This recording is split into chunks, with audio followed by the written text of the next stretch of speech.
Hello student, welcome to centre for ambition. आज के editorial में आपका स्वागत है। आज है 22 जुलाई और 22 जुलाई में जो इम्पोर्टेंट एडिटोरियल जिसमें हमारा कल का इंडियन एक्सप्रेस का एक एडिटोरियल फेमस है एजुकेशन के रिगार्डिंग कि बजट में विद इन 12 ईयर एजुकेशन के लिए क्या किया गया है। जैसे सर्टेन कमेटी जो रिकमेंड करती हैं बजट में 6% जीडीपी का मिनिमम हमारा क्या होना चाहिए, मिनिमम मेरा 6% एक्सपेंडिचर होना चाहिए। लेकिन विगत 12 साल में ये देखा है कि जो 2014 में हम 4.5 समथिंग जो कर रहे थे एक्सपेंडिचर बजट में टोटल जीडीपी का, वो अब 2.5 और 2.6 के बीच में रह गया है। तो इससे क्या है, एजुकेशन रिफॉर्म के बहुत नीड है, ये हम समझेंगे। फिर कर लेंगे जो हमारा कनाडा और इंडिया का जो रिलेशन है, कनाडा इंडिया का रिलेशन, कनाडा इंडिया का सीधा सा रिलेशन की बात यहाँ से हो रही है कि इंडिया कनाडा के रिलेशन कैसे हैं। तो पहला आर्टिकल हमारा वही है, Canada India defence collaboration secure ए फ्यूचर। हमारे इंडिया के बीच में डिफेंस कोलैबोरेशन हुए हैं हमारे और कनाडा के बीच में। तो GS2 और GS3 specially defence and technology के उसमें होगा। तो यहाँ से राइटर ये कहना चाहता है कि हमारे लिए bilateral defence engagement with the Canada कितना इम्पोर्टेंट है। और उसके अलावा ये कह रहा है कि स्ट्रेटजिक टेक्नोलॉजी में भी अगर हम कनाडा के साथ इन्वेस्ट करें या कनाडा के साथ बेटर रिलेशन करें तो वहाँ से हमारे रिलेशन अच्छे हो सकते हैं और हमारा डिफेंस सेक्टर स्ट्रांग हो सकता है। फिर कह रहा है कि एक शेयर्ड लिगेसी हमें बनानी पड़ेगी कनाडा के साथ, ये चीज़ें हमें समझनी हैं। तो सबसे पहले देखो, अगर हमारे किसी कंट्रीज़ के साथ अगर रिलेशन बनते हैं तो अगर हमारे मान लीजिए कनाडा इंडिया कनाडा है, इंडिया कनाडा, सबसे पहले यहाँ सिर्फ डिफेंस की बात की गई है।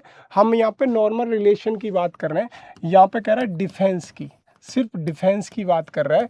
डिफेंस के अलावा अगर हमारे रिलेशन अगर किसी कंट्रीज के साथ बनते हैं तो यहाँ पे हम पैरामीटर सीधे सीधे लिख सकते हैं। पहला पैरामीटर जो अभी गवर्नमेंट फोकस कर रही है, न्यूक्लियर एनर्जी। न्यूक्लियर एनर्जी अगर पहला मैं यहाँ पे डिफेंस सेक्टर ले लूँ, डिफेंस सेक्टर के अलावा न्यूक्लियर एनर्जी, दूसरा ये हो जाएगा, पहला दूसरा। और तीसरा मैं बोल दूंगा agriculture and allied sector, agriculture and allied sector. Agriculture के अलावा एग्रीकल्चर से जो एलाइड सेक्टर हैं जैसे फिशरीज मेरा हो गया या मुर्गी पालन वगैरह हो गया, ये सारे सेक्टर में। लास्ट में मेरा एक आता है क्रिटिकल मिनरल्स। इंडिया सबसे ज़्यादा फोकस इन्हीं पे कर रहा है। अगर कनाडा के साथ या किसी कंट्रीज़ के साथ मेरे रिलेशन है तो अगर ये पैरामीटर मैं क्लियर करता गया, सबसे डिफेंस में मैंने क्या क्या किया, न्यूक्लियर एनर्जी में मैंने क्या क्या किया, एग्रीकल्चर सेक्टर के लिए जैसे बोला कॉम्प्रिहेंसिव इकोनॉमिक पार्टनर एग्रीमेंट, ये मैंने साइन किया है बहुत सारे, जैसे रिसेंटली हमने FTA साइन किया यूके के साथ। और फिर क्रिटिकल मिनरल्स जैसे स्पेशली हमने ऑस्ट्रेलिया और न्यूजीलैंड के साथ साइन किया हुआ है। तो ऐसे ही अगर मैं इंटरनेशनल रिलेशन का कोई क्वेश्चन लिखूंगा तो चारों इनके डायमेंशन क्लियर करते चलूंगा। तो ये है कि मेरा रिलेशन, यहाँ से 2-4 पॉइंट लिख दूंगा, यहाँ से लिख दूंगा, यहाँ से लिख दूंगा। तो यहाँ से क्या है कि सीधा सा मेरा एक क्वेश्चन का फॉर्मेट तैयार हो जाएगा। यहाँ पे सिर्फ हम पढ़ रहे हैं डिफेंस से रिलेटेड कनाडा का जो डिफेंस कोलैबोरेशन हुआ है हमारा जो सिक्योर फ्यूचर के लिए, जिससे हमारा सिक्योर फ्यूचर ये बात कर रहा है कि कनाडा का डिफेंस हमारा स्पेशली इंडो पैसिफिक, हम क्यों कर रहे हैं, इंडो पैसिफिक की सिक्योरिटी के लिए।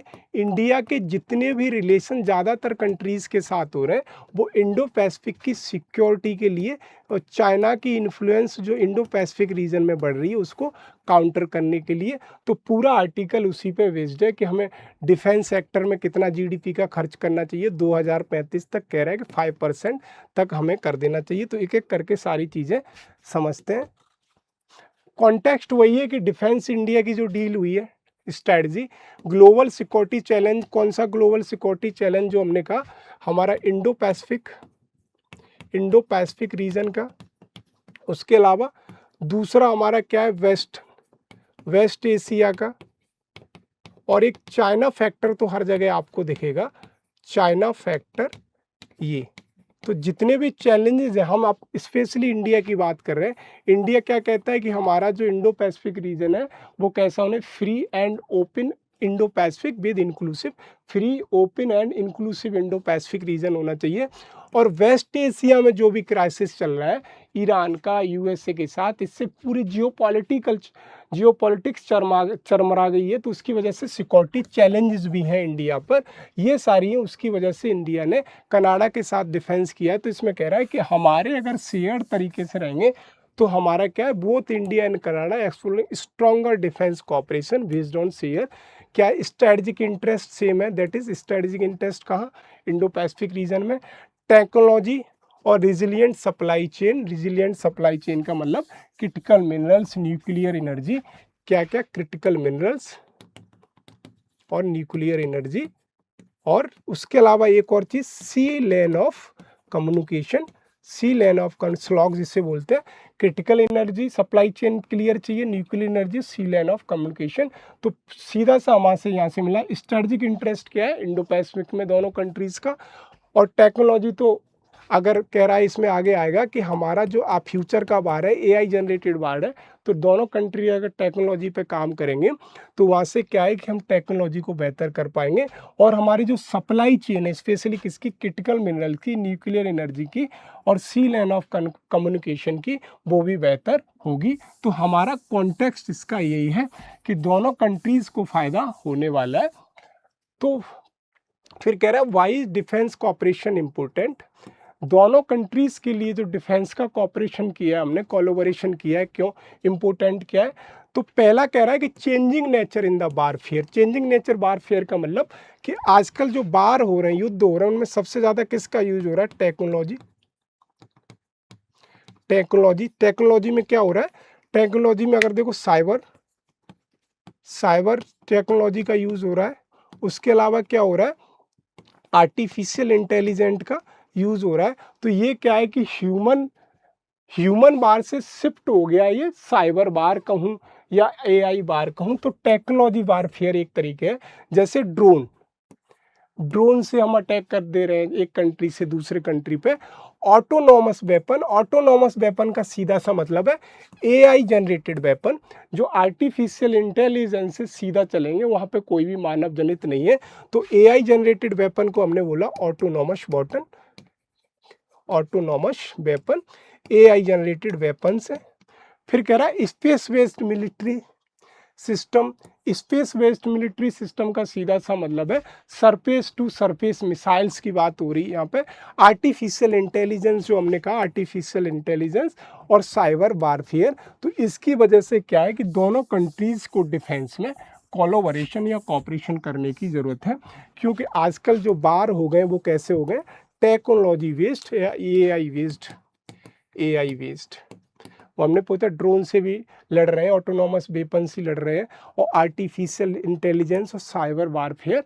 जैसे अपने यहाँ पे भी हुआ था इंडिया में एक बार, हमारी डिफेंस मिनिस्ट्री की वेबसाइट ही हैक कर दी गई थी 24 घंटे के लिए, बैक ईयर की बात है। तो ये साइबर वारफेयर है। और सीधा सा आर्टिकल कहने की बात कर रहा है कि जो ट्रेडिशनल सिक्योरिटी थी वो अब चेंज हो रही सीधा किसमें, आर्टिफिशियल सिक्योरिटी में। जो ट्रेडिशनल सिक्योरिटी हमारी ह्यूमन जनरेटेड सिक्योरिटी थी, उसको आर्टिफिशियल इंटेलिजेंस सिक्योरिटी में बात हो रही है। तो ये सारी चीज़ें हैं कि दोनों कंट्रीज को यहाँ से फायदा होने वाला है। फिर मेजर एरिया कौन कौन से कनाडा और इंडिया के बीच में, जहाँ पे हमने डिफेंस की बात की है, यहाँ पे हम सिर्फ डिफेंस डिस्कस कर रहे हैं। इसके अलावा कनाडा के साथ हमारे कॉम्प्रिहेंसिव इकोनॉमिक पार्टनरशिप भी हुआ है, क्रिटिकल मिनरल्स में भी हुआ है, इसके अलावा एग्रीकल्चर एंड एलाइड सेक्टर में भी हुआ है। लेकिन ये आर्टिकल स्पेशली डिफेंस पे फोकस कर रहा है, इसलिए हम डिफेंस वाले ही पोर्शन को उठा रहे हैं। फिर कह रहा है बाइलेटरल डिफेंस एंगेजमेंट, बाइलेटरल का मतलब बिटवीन द टू कंट्रीज, दो कंट्री के बीच में जो डिफेंस के इंगेजमेंट हुए हैं उनके बारे में बात कर रहा है। कह रहा है defence between both countries exchange defence advisories, जो डिफेंस की एडवाइजरीज होते हैं रिगार्डिंग द डिफेंस के रिलेटेड, उनको भी हम एक दूसरे के साथ एक्सचेंज करेंगे। और मिलिट्री रिलेटेड एजुकेशन, सीधी मिलिट्री ट्रेनिंग भी एक कंट्री को दूसरे कंट्री के देंगे। जैसे जो हमारा नेशनल डिफेंस कॉलेज का है दिल्ली में जो हमारा नेशनल डिफेंस कॉलेज है, वहाँ पे कनाडा के कुछ सोल्जर आके वो वहाँ पे क्या ट्रेनिंग लेंगे, सीधी सी बात है कि एजुकेशन लेंगे कि एआई जनरेटेड वारफेयर को कैसे फेस किया जाए। और दूसरे शब्दों में कहूँ, इंडिया के लोग भी कनाडा में जाएंगे, वो वहाँ से एजुकेशन लेंगे। और नवल कॉपरेशन हमारा होगा। जैसे नवल कॉपरेशन का सीधा सा मतलब जो हमारी नेवी है वो भी हमारी कनाडा और इंडिया की नेवी मिलके दोनों एक्सरसाइज करेंगी, तो जिससे क्या है कि हमारी नवल कैपेसिटी या नेवी कैपेसिटी भी बढ़ेगी। फिर कह रहा है defence industrial cooperation. Defence industrial cooperation का सीधा सा मतलब कि हम यहाँ पे बात कर रहे हैं manufacturing of defence weapons equipment, जो भी हमारे वेपन्स हैं डिफेंस के, उनसे बात कर रहे हैं। वही है Canada aim to diversify defence supply chain through trusted partner like India, कि इंडिया के पास जो डिफेंस के वेपन्स हैं, कनाडा क्या चाहता है कि कनाडा इंडिया से खरीद सकता है फ्यूचर में, तो वो और कंट्रीज पे डिपेंड नहीं रहेगा और उसे सस्ते दामों में इंडिया से मिल जाएगा। वही कह रहा है Canada aim to diversify defence supply chain through trusted partner like India. Area क्या है, को डेवलप डिफेंस इक्विपमेंट में करेंगे, को सिस्टम मैन्युफैक्चरिंग का मतलब हम डिफेंस के जो भी इक्विपमेंट है उनको बनाएंगे, डिफेंस का प्रोक्यूरमेंट करेंगे, डिफेंस वेपन को इकट्ठा करेंगे। और कह रहा है maintenance and sustainment, aerospace in innovation और ड्रोन टेक्नोलॉजी, इनमें भी इन्वेस्ट करेंगे। Drone technology, aerospace innovation, maintenance and sustenance, ये सारी चीज़ें हमारी कनाडा के साथ हैं। फिर कह रहा है स्ट्रेटेजिक टेक्नोलॉजी कॉपरेशन, जो हमारी स्ट्रेटेजिक टेक्नोलॉजी उसमें भी कॉपरेशन है। फिर कह रहा है कैसा, एडवांस एरोस्पेस, जो हमारे एयर स्पेस टेक्नोलॉजी है, एयर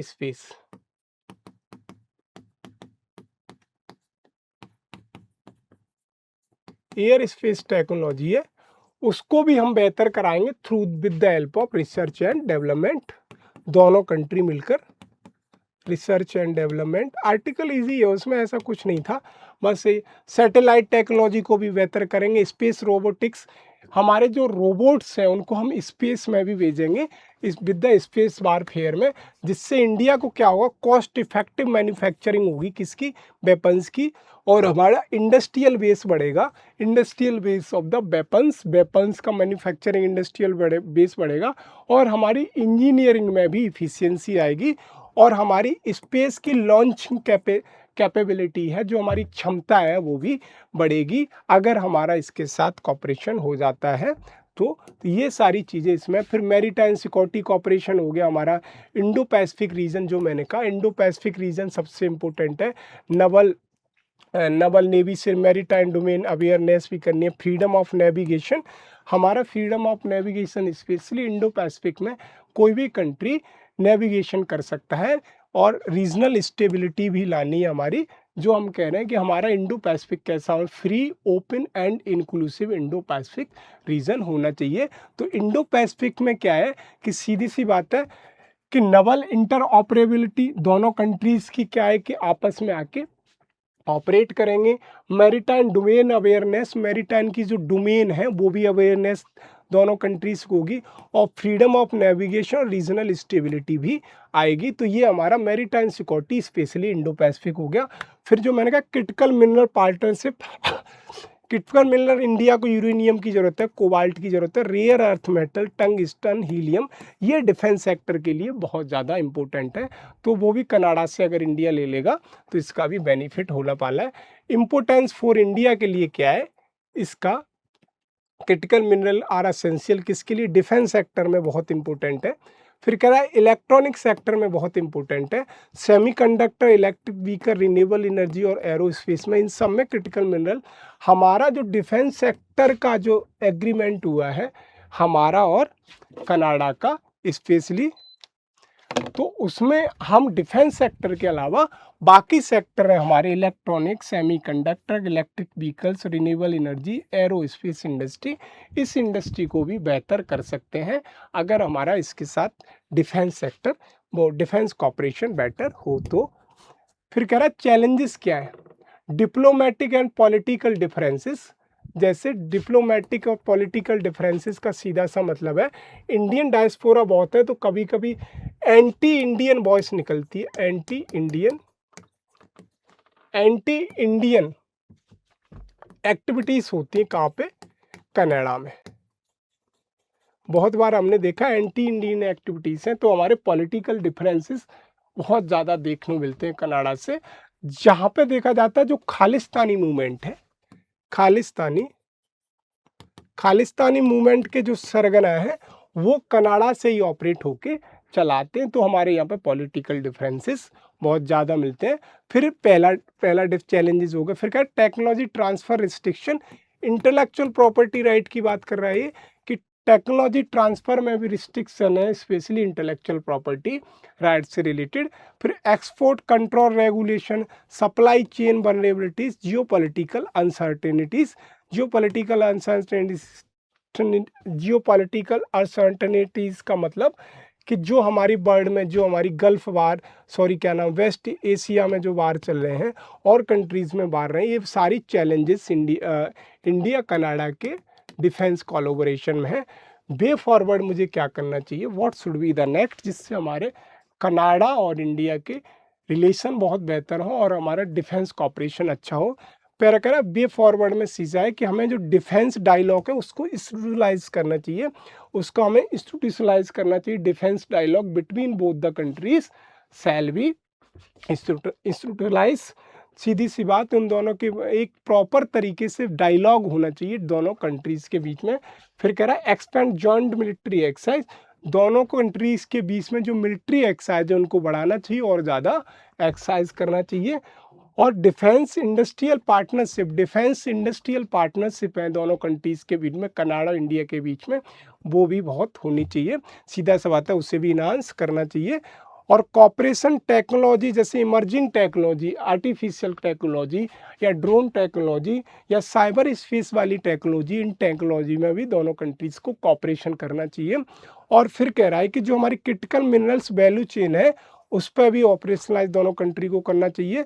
और research innovation specially the military sector बढ़ाने चाहिए, हमारे जो रिसर्च हो रही है मिलिट्री सेक्टर में उसको भी बढ़ाने चाहिए। तो ये हमारे वे फॉरवर्ड हो जाते हैं दोनों कंट्रीज़ के बीच में कि इससे क्या है कि हमारे बेटर रिलेशन होंगे। ये हमारा दूसरा आर्टिकल है 22 जुलाई का, जिसमें क्या कह रहा है, इंडियन एक्सप्रेस का एक्सप्लेन सीरीज़ का आर्टिकल है, वो उदित मिश्रा जी इन्होंने लिखा हुआ है। वो ये कह रहे हैं, सीधी सी राइटर यहाँ कहने की कोशिश कर रहा है कि 12 साल से जो एनडीए गवर्नमेंट का टेन्योर है उसमें जो एजुकेशन का जो बजट है, एक्सपेंडिचर है, एजुकेशन एक्सपेंडिचर, वो कम होते चले आए हैं। उनका सीधा सा मतलब है कि 2014-15 में या 2013-14 में ये जो बजट था मेरा 4.6% था टोटल जीडीपी का, जो अभी 2000 एनडीए की गवर्नमेंट में आते आते वो अभी 2025-26 में हमारा कितना हो गया है, वो हमारा हो गया 2.4% के आसपास। तो सीधा सा ये कह रहे हैं कि जो हम एजुकेशन सेक्टर के रिफॉर्म की बात करते हैं, यहाँ तक बहुत सारी कमेटियाँ गवर्नमेंट ने बनाई, उन कमेटियों ने कहा कि 6% ऑफ टोटल जीडीपी का एजुकेशन सेक्टर पे मिनिमम गवर्नमेंट को खर्च करना चाहिए, जिससे क्या है कि हम अपने एजुकेशन सेक्टर को बेहतर बना पाएंगे। लेकिन देखा ये गया विगत 12 साल में education falling with in 12 year, विगत 12 साल में ये देखा गया कि ये हमारा 4.6% से गिर के 2.4% पे हमारा बजट आ गया एजुकेशन सेक्टर का स्पेशली। तो वही आर्टिकल कह रहा है कि इसके अलावा क्या कह रहा है कि वो कि उसने एग्जामिन किया, राइटर ने एग्जामिन किया जो यूपीए गवर्नमेंट का बजट था 2012 से पहले और इस गवर्नमेंट का बजट था, उसमें कितना डिफरेंसेस है। फिर कह रहा है कि जो हमारा शहर 2014 से घट रहा है उसका कारण क्या है, और जिसका कारण है कि हम डिफेंस सेक्टर अदर सेक्टर में दे रहे हैं, तो उसने सीधा सा यही कह दिया कि जो हमारा यूपीए गवर्नमेंट है 4.6 था 2013-15 में, वो 13-14 में वो हमारा 2.5% 2025-26 में रह गया है। तो सीधी सी बात कह रहा है कि इंडिया का जो 6% वाला सपना है कि 6% हम हमारा टोटल जीडीपी का एजुकेशन सेक्टर में इन्वेस्ट करें, वो कहीं ना कहीं पूरा नहीं होते हुए दिखाई दे रहा है। फिर उसके कह रहा है गवर्नमेंट का जो अलग अलग है, जैसे स्किल इंडिया प्रोग्राम गवर्नमेंट का चलता है, मेयरली उसमें स्किल इंडिया प्रोग्राम में गवर्नमेंट मेयरली 0.06% फंड दे पाती है, सीधा किसमें एक्सपेंडिचर कर पाती है। तो सीधा इसका क्या इम्पैक्ट पड़ेगा वही है, ये सीधा दिखाता है गवर्नेंस की फेल्यूर। गवर्नेंस फेल्यूर सीधी सी यहाँ से दिखाता है कि एजुकेशन सेक्टर में गवर्नमेंट का कि कैसी फेल्यूर है, स्पेशली इन्वेस्टमेंट से, कि गवर्नमेंट एजुकेशन सेक्टर में इन्वेस्टमेंट नहीं कर रही है। गवर्नमेंट कहाँ इन्वेस्ट कर रही है? ज़्यादातर कैपिटल इन्वेस्टमेंट ज़्यादा कर रही है, और यहाँ पे जहाँ इसे करना चाहिए एजुकेशन सेक्टर में कितना 6% वहाँ नहीं कर रही है। तो राइटर कह रहा है गवर्नमेंट फोकस कर रही है कैपिटल एक्सपेंडिचर पे, कैपिटल एक्सपेंडिचर ज़्यादा कर रही है, डिफेंस के जितने भी हमारे वेपन्स हैं वो खरीद रही है, और रोड ट्रांसपोर्ट पे बहुत ज़्यादा कर रही है, और सेक्टर में बहुत ज़्यादा कर रही है। तो कैपिटल एक्सपेंडिचर ज़्यादा कर रही रेदर दू फाइनेंशियल एक्सपेंडिचर। तो ये सीधा सा हमें देखने को मिल रहा है। तो यहाँ से एजुकेशन सेक्टर में गवर्नेंस फेल्यूर की बात हो रही है कि गवर्नेंस फेल्यूर हमारा कैसे एजुकेशन सेक्टर में। तो ये हमारा सीधा GS2 का गवर्नेंस का बनता है, और इसको हम inclusive growth in include sustainable development goal से भी देख सकते हैं, कि जिसमें हमने बात की कि हम इंक्लूसिव सस्टेनेबल एजुकेशन की बात करेंगे, वल्नरेबल सेक्टर की, और स्किल डेवलपमेंट से भी जोड़ के देख सकते हैं कि स्किल डेवलपमेंट कैसे। स्किल डेवलपमेंट के जो स्किल इंडिया प्रोग्राम गवर्नमेंट ने चलाया, इसमें मेयरली 0.06% गवर्नमेंट इन्वेस्ट कर रही है। तो स्किल इंडिया प्रोग्राम कहीं ना कहीं भी हमें ये दिखाई दे रहा है कि ये कोलैप्स कर रहा है due to the lack of finance और बजट। इन्हीं सारी चीज़ों को हमें एक एक करके डिस्कस करना है। वही है कि रिसेंट एनालिसिस यूनियन बजट का किया है कि 12 साल में शेयर इन द एजुकेशन सबसे कम हो रहा है, एक्सपेंडिचर स्टेडी डिक्लाइन हुआ, स्पेशली रोड ट्रांसपोर्ट हाईवेज और डिफेंस सेक्टर में बढ़ रहा है, जिससे defence sector road transport sector में। तो ये कैपिटल एक्सपेंडिचर गवर्नमेंट बढ़ा रही है, कैपिटल एक्सपेंडिचर गवर्नमेंट के बढ़ रहे हैं। The raising concern regarding India human capital development long term economic growth. India की जो ह्यूमन कैपिटल डेवलपमेंट है उस पर एक कंसर्न लग गया है कि अगर हम एजुकेशन सेक्टर में ही इन्वेस्ट नहीं करेंगे तो लॉन्ग टर्म में क्या है कि लॉन्ग टर्म में जो हमारा ह्यूमन कैपिटल डेवलपमेंट है वो भी लॉन्ग टर्म में क्या करेगा, वो भी डिक्रीज करेगा। सीधी सी बात है। ह्यूमन कैपिटल डेवलपमेंट का सीधा सा मतलब है जो हमारे ह्यूमन रिसोर्सेज से हमको स्किल करें, वेल इंटेलेक्चुअल बनाएं with the help of the education, otherwise वो और उनकी एनर्जी और कहीं चली जाएगी। तो यहीं से आर्टिकल कहना चाहता है लॉन्ग टर्म में इकोनॉमिक ग्रोथ पर भी नेगेटिव इफेक्ट डालेगा। तो सीधी नेगेटिव इफेक्ट कैसे डालेगा, जो हमारा ह्यूमन कैपिटल है अगर उसका बेटर एजुकेशन सिस्टम नहीं होगा, स्किल डेवलपमेंट नहीं होगा या इंटेलेक्चुअल नहीं बनेंगे, तो लॉन्ग टर्म में क्या है वो हमारी इकोनॉमिक सेक्टर पे भी नेगेटिव इम्पैक्ट पड़ेगा। इकोनॉमिक सेक्टर भी हमारा डिक्रीज दिखाता हुआ दिखाई देगा, ये सीधी सी बात है। तो यहाँ से कर रहा है, उसने क्या पाया रिपोर्ट में, उसने पाया जो हमारी मिनिस्ट्री ऑफ एजुकेशन है, जिसे हम पहले बोलते थे ह्यूमन रिसोर्स मिनिस्ट्री, मानव संसाधन मंत्रालय, उसका नाम बदल के इन्होंने कर दिया एजुकेशन मिनिस्ट्री, और इन्होंने कहा कि हम इस मिनिस्ट्री में बहुत अच्छा बेहतर करेंगे, और इसकी एक अलग अलग मिनिस्ट्री बना दी है, skill development ministry, skill India से रिलेटेड। तो वही कह रहा है, किसने कहा कि हमारा जो 2013-14 में बजट था हमारा 4.6, वो हमारा आ गया 2.5 पे इन द एनडीए गवर्नमेंट, और यहाँ यूपीए गवर्नमेंट है। तो बजट का एजुकेशन सेक्टर में फॉलिन दिखाता है governance failure specially in the education sector. यहाँ से फिर कह रहा है कि यहाँ से एक चीज साफ है, हमारा 50% डिक्लाइन हुआ है बजट की प्रायोरिटी में। जो हमें एजुकेशन की प्रायोरिटी उसको हमने बहुत निचला रख दिया, और जो अदर सेक्टर हैं जैसे हमारा transport, road and transport sector हो गया, उसके अलावा मेरा डिफेंस सेक्टर हो गया, उस पर बजट हमने बढ़ाया है। तो क्या है, डिक्लाइनिंग विजिबल हमें कहाँ कहाँ दिखता है इसकी वजह से। पहला school education and literacy rate में दिखता है कि department of school education literacy, उसमें भी दिखता है, लोगों की लिटरेसी में भी दिखता है, और हायर एजुकेशन में भी दिखता है कि हायर एजुकेशन में भी लोग कम जा रहे हैं। तो यहाँ से सीधा सा ये कह रहा है कि एजुकेशन सेक्टर में बजट कम होने की वजह से स्कूल एजुकेशन लिटरेसी में भी कम डिक्लाइनिंग दिखता है, डिपार्टमेंट ऑफ हायर एजुकेशन में भी डिक्लाइनिंग रखता है। और फिर क्या है, राइज इन हमारा जो इंफ्रास्ट्रक्चर स्पेंडिंग है, रोड ट्रांसपोर्ट या कहूँ मैं डिफेंस सेक्टर, उन पर राइज हुआ है। जो हमारा 2% था 5.8% इस पर हो गया। तो ये बजट डाइवर्सिफाई कर दिया सीधा सा कि हमारा एजुकेशन का जो बजट था डाइवर्सिफाई किधर कर दिया, जो हमारा किसमें, रोड एंड ट्रांसपोर्ट इंफ्रास्ट्रक्चर में या डिफेंस इंफ्रास्ट्रक्चर में।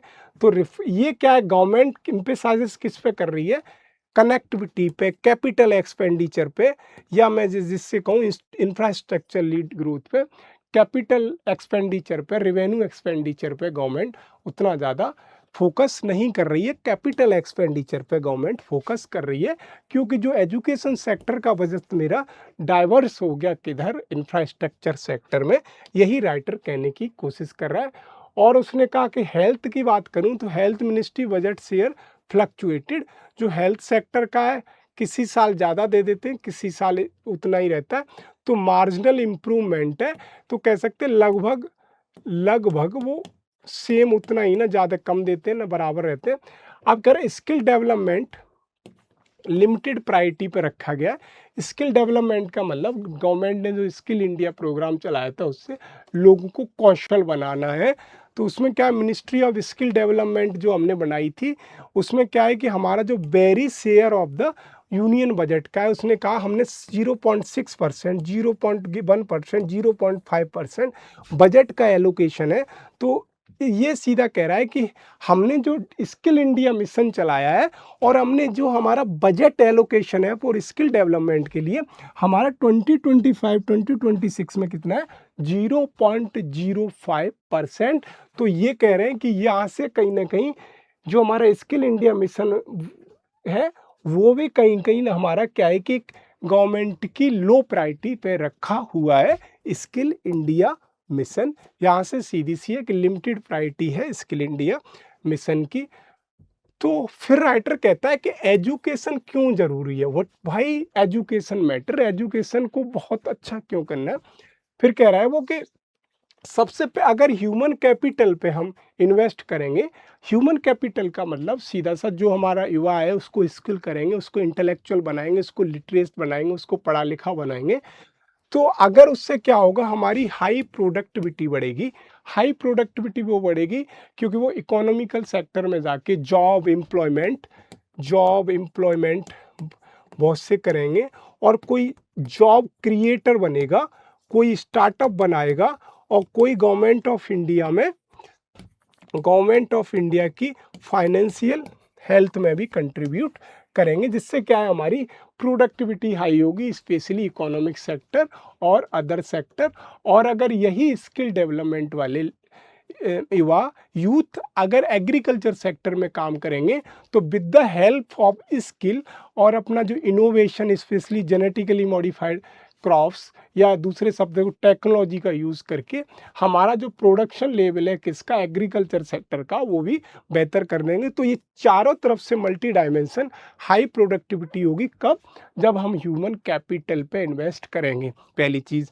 और इनोवेशन और रिसर्च होंगी, जिसमें इसरो भी आएगा, DRDO भी आएगा, DRDO भी, इसरो भी आएगा, DRDO भी आएगा। ये सारे स्किल्ड वर्क फोर्स हमारे पास होगी। जो हमारे पास अनस्किल्ड वर्क फोर्स है, अभी मेजॉरिटी इनफॉर्मल सेक्टर में काम कर रही है क्योंकि वो अनस्किल्ड है।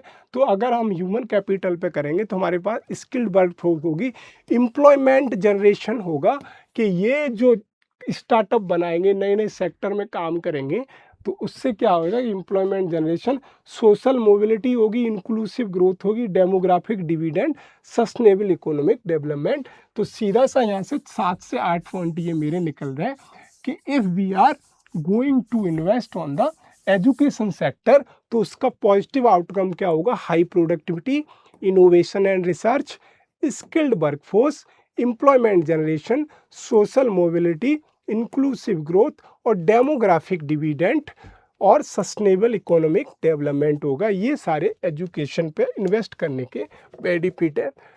फिर कह रहा है कि रीजन बिहाइंड द डिक्लाइनिंग, जो हमारा बजट डिक्लाइन हो रहा है, बजट डिक्लाइन हो रहा है, उसके रीजन क्या है। पहला कि हमारा कैपिटल एक्सपेंडिचर पे गवर्नमेंट का ज़्यादा फोकस है, जैसे इंफ्रास्ट्रक्चर ड्रिवन इकोनॉमिक ग्रोथ, जैसे रोड्स हो गया, डिफेंस सेक्टर हो गया। इस पर आपने भी देखा पिछले 12 साल में हमारे इंफ्रास्ट्रक्चर में सागरमाला प्रोजेक्ट, भारत जोड़ो, ऐसे प्रोजेक्ट बहुत सारे चले हैं। तो उनसे क्या है कि ट्रांसपोर्ट लॉजिस्टिक एक्सपेंशन बहुत हुआ है, इंफ्रास्ट्रक्चर में हुआ है। और दूसरा हमारे पास फिस्कल लिमिटेशन है। कैसे, सब्सिडी कमिटमेंट, सब्सिडी किसमें हम देते हैं, जैसे फूड सिक्योरिटी, फूड सिक्योरिटी, या ऐसे लिखूं, national food security act, food security, और क्या नाम है, crude oil, crude oil security, crude oil subsidy दे रहे हैं, बहुत सारी गवर्नमेंट सब्सिडी देती है। Interest payment, welfare obligation, welfare obligation का मतलब जो वेलफेयर के लिए पॉलिसीज़ चलाई जाती हैं, वृद्धा पेंशन हो गई, किसान सम्मान निधि हो गई, या मान ली प्रेग्नेंट वुमेन को 6,000 रुपये पर मंथ गवर्नमेंट देती है, 6,000 रुपये देती है। ये सारी चीज़ें क्या हैं कि इनकी वजह से क्या है कि हमारे पास फिजिकल लिमिटेशन है, तो एजुकेशन सेक्टर में कम इन्वेस्ट कर पा रहे हैं। और फिर कह रहे हैं हम आउटकम बेस्ड स्पेंडिंग कर रहे हैं, जो हमें तुरंत आउटकम मिले, rather than to merely expending allocation. ये सीधा सा यहाँ से देखने को मिल रहा है। फिर गवर्नमेंट ने इनिशिएटिव कौन कौन से चलाए रिगार्डिंग द स्किल इंडिया और एजुकेशन से रिलेटेड। तो national education policy 2020, PM Shri school specially hostel type school for the girls, समग्र शिक्षा अभियान, पी ई विद्या स्वयं पोर्टल चलाया जिस पर चैनल है करीब जितने 50-60 जो भी चैनल है, उस पर जाके आप देख सकते हैं online. Diksha portal, skill India mission, और क्या नाम है, नेशनल अप्रेंटिसशिप प्रमोशन स्कीम और PM कौशल विकास योजना। ये सारे गवर्नमेंट के इनिशिएटिव है to promote the education in India. Education और स्किल डेवलपमेंट करने के लिए कौन कौन से, नेशनल एजुकेशन पॉलिसी 2020 में आई regarding the reform in the education, reform education में हुए, PM श्री स्कूल योजना स्पेशली गर्ल्स के लिए, समग्र शिक्षा अभियान, और सब पढ़े सब बड़े, ऐसे स्कूल चलो अभियान, ऐसे करके मिड डे मील स्कीम, बहुत सारे गवर्नमेंट के initiative, Swayam portal, Diksha portal, skill India, ये सारे गवर्नमेंट के इनिशिएटिव है to promote the education sector in India और स्किल डेवलपमेंट इन इंडिया। उसके अलावा फिर कह रहा है कि कैसे हम अपने एजुकेशन सेक्टर को अच्छा कर सकते हैं, वे फॉरवर्ड इसका। तो कहते हैं कि हमें पब्लिक इन्वेस्टमेंट पे ध्यान देना चाहिए, 6% ऑफ GDP एजुकेशन पे करना चाहिए, as per recommended by the new education policy 2020। जो मैं बार बार कह रहा हूँ, बहुत सारी कमेटीज़ थी जिन्होंने कहा कि एजुकेशन पे गवर्नमेंट को 6% टोटल GDP का खर्च करना चाहिए। वो हमारा न्यू एजुकेशन पॉलिसी में भी मेंशन है। फिर कह रहा है स्कूल एजुकेशन को भी उसे मुझे इम्प्रूव करना चाहिए, इम्प्रूव फाउंडेशन लिटरेसी, निपुण भारत स्पेशल इसके लिए निपुण भारत चलाया गवर्नमेंट ने, लिटरेसी एंड न्यूमरेसी, और स्कूल इंफ्रास्ट्रक्चर को भी मुझे अपग्रेड करना चाहिए। जहाँ पर देखा जाता है बहुत से बिहार यूपी के स्कूल हैं जहाँ पे प्रॉपर टॉयलेट और सीलिंग ही नहीं है, ऊपर छत भी नहीं है।